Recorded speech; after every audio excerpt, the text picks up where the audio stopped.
hello, hello!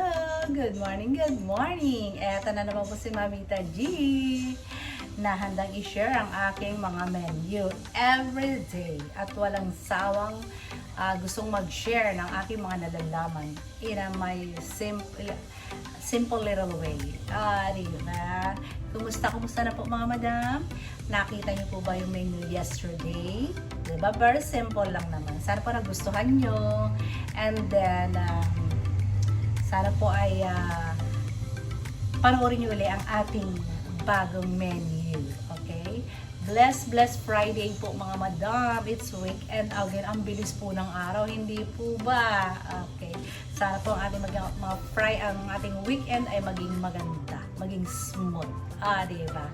So, eto na. Huwag natin patagalin ang ating mga menu for today. Ayan, minarinade ko na. And then, pinakulaan ko na ang aking pork steak.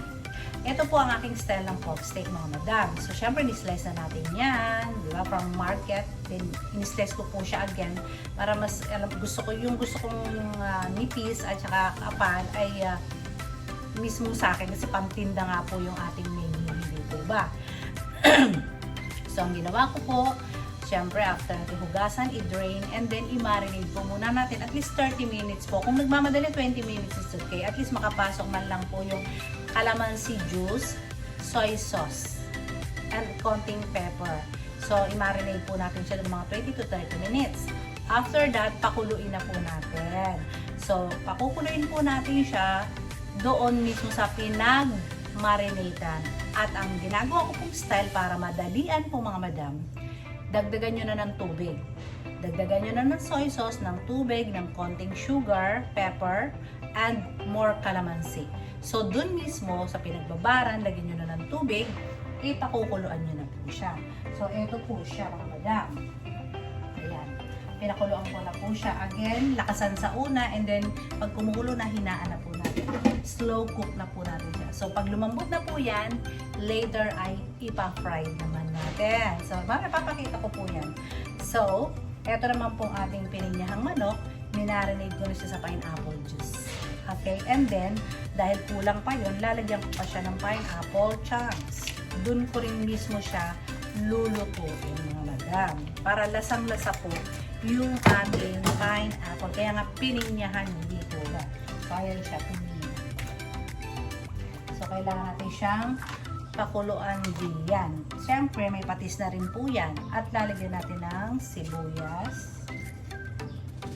And then, lalagyan din po natin ng bawang. Yan, maraming bawang. So, ganun lang siya kadali mga madam. Okay? So, mix natin siya. Babad na rin po ito. 20 minutes. Inabay ko na rin po ito mga madam. To the max siya.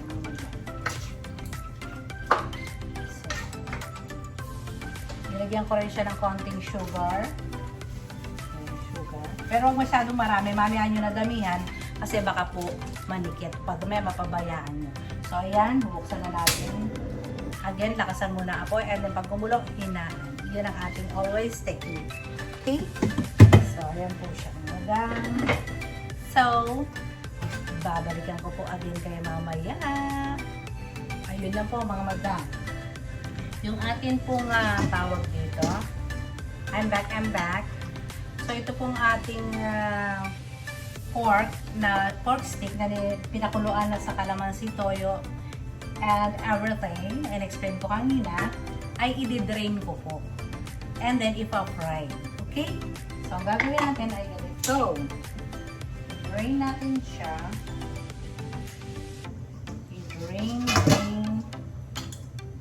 I-drain ko muna siya. Tapos ipa-fry po natin.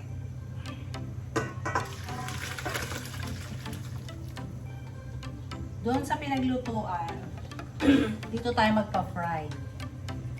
Ipa-fry po natin ito. So, mainit siya. Siyempre. Mainit pa to. Kaya muna natin tumulo. Patutuloyin ko muna ito mga madam.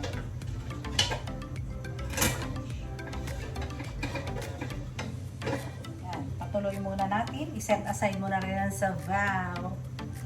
Lagay mo natin ang sabaw. And then, dito naman tayo sa ating pininyahan. Ito po ay okay na siya. Diba? Hindi ko po ito sinabawan. Yung katas po mismo ng chicken at saka yung pineapple juice and katas ng pineapple chunks. Okay? So, ilagay na po natin ang nakalimutan ko lagyan ng dapat po yung lalagay yung sausage chicken para hindi makulay. Eh, wala po ako. Pure food sausage lang ako meron. So, okay na rin po yan. Dagdag kulay. O, diba?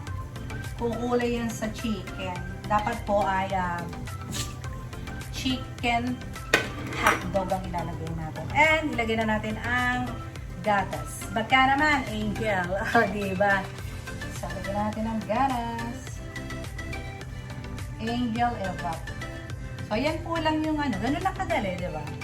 Super dali po ng ating pininyahang manok. Yun na po yan. So, again, kung gusto nyo lumapot, lagyan nyo ng slurry. Diba? Ako po talaga naglalagay ako para sa magandang texture ng ulam. Siyempre, kailangan presentable po yung ating tindang ulam. So, lalagyan ko po talaga ng cornstarch or slurry. So, ayan. Nakita nyo naman. How look delicious my pininyahang manok. Okay? So, ayun. I-reduce na lang natin ang ano niyan, ang sabaw ng konti at lalagyan ko siya ng konting celery. Diba? So, babalik ako. I'm back, I'm back. So, ayan mga mata mo. Luto na yung ating pininyahan. Diba? So, very, very easy ang ating pininyahan. So, now, piprito ko na yung kanina nating pork stick. Pero bago natin iprito yun, ipapry ko muna yung sibuyas. Maraming sibuyas. Siya muna yung uunahin natin. Siyempre, diba?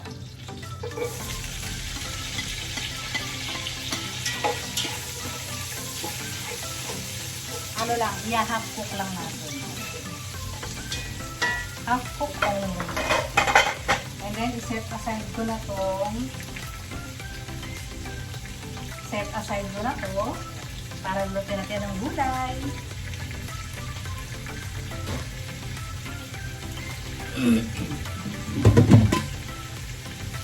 Ito yung gulay. Luto na natin ating gulay. Again, lagi ko pong ginagawa. Pinapakulong ko muna yung giniling. Sa konting water. Pakulohan natin sa konting water. Diba? Kasi ginagala kung yung baboy na binibili natin ay nilalangaw. So, pakuluan muna natin para very, very good. Diba? So, yun lang ang ating laging ginagawa. Lagyan natin ng konting asin. Konti lang. Takpan. So, ganun lang kadali. Diba? So, okay na tong sibuyas natin. Hanguin na ang sibuyas. Half cook lang kasi di ba ilalagay pa natin mamaya.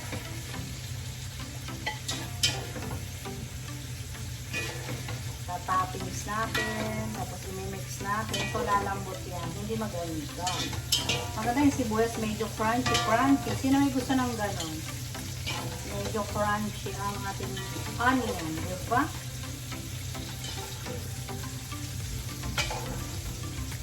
Sibuyas, maganda.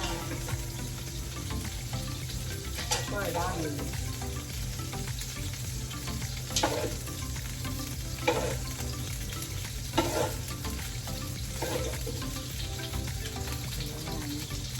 So, our next step mga madam, magpa-fry tayo ng pork. Yung pork kanina na nilaga, ipa-fry. Light lang naman. Konti-konti lang. Portion lang nila. Okay. Walang struggle. Struggle is real. So, takpan. Huwag masyado malakas ang apoy para hindi tayo makapag-away sa Magpiprito. So, yun. Tatapusin ko yung pagpiprito muna ng ating pork. See you later. Yan. Na-fried ko na po lahat ng pork. Lalagyan natin yung sauce niya. Pinaglagaan po niya, ha? Let's put na yun. Diba? Medyo matrabaho ang pork steak para sa akin. Medyo matrabaho. Napakukulaan ko yan. Ilignan ko yung asim. And then, lalagyan natin siya ng celery. Kasi pantinda tayo eh. So, lalagyan natin ng para lumapot. Palala po din ang konti yung sauce. Kailangan natin palaman yung sauce. Yung kung hindi nyo naman pantinda, huwag nyo nalagyan ng celery. Diba? Pambahay lang. Yung sa akin po, nilalagyan ko kasi nga po, pang tinda tayo, di ba? Pang tinda, mga madam. Ito natin.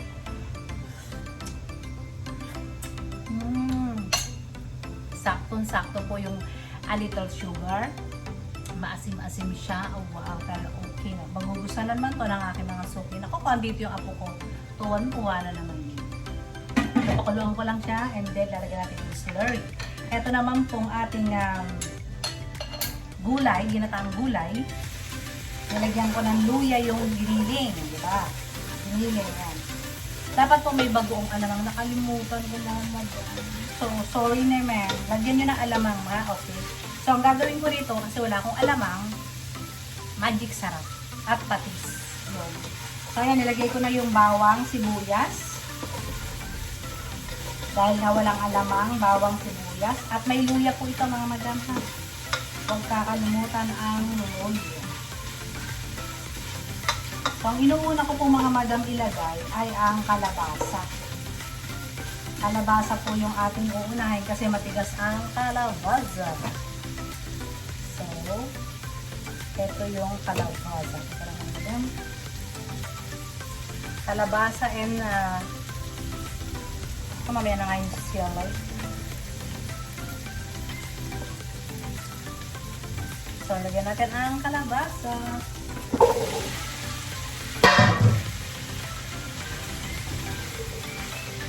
Saan nagatang pang nangyayari na? So, takpan muna. Talagyan natin yung isang gata.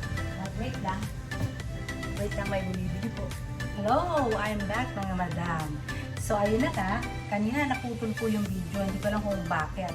So, nilagay na po natin yung other gata and the sitaw. Inuna ko po muna yung kalabasa po ha mga madam. Then, pagkakulo, isang lambot lang, nilagay ko na yung sitaw naman na may sili. So, ayan na. Malapit na rin po itong maluto. Siyempre, tapos na rin po yung ating pork steak. So, ayun mga madam. Mamaya video ko na lang po yung natapos nating sitaw kalabasa. Alam ko na alam niyo na po yung paggagata ng sitaw kalabasa. Sorry naman po kung hindi ko nalagyan ng alamang. Okay? Dapat may alamang yan, hipon, or crablets. Mahal po ngayon eh. So, sorry naman sa akin mga taga-subdivision, mga ka-subdivision. So, wala ako ngayon nilagay, kundi giniling lamang po. So, anyway, masarap naman po siya mga madam. Try nyo yan. So, I hope nagustuhan niyo po yung aking munting video, or short video for the day, na ang aking menu ngayon ay pork steak, pininyahang manok, at ginataang sitaw kalabasa. Muli po mga madam, sana po ay nagustuhan nyo. If nagustuhan nyo po, paki-subscribe ang ating vlog, and then paki-likes and comment, at pa-share na rin po mga madam kung may time. Sana po huwag kayo magsawa sa panonood sa akin. Thank you very much. And again, happy weekend and stay healthy always. God bless us all!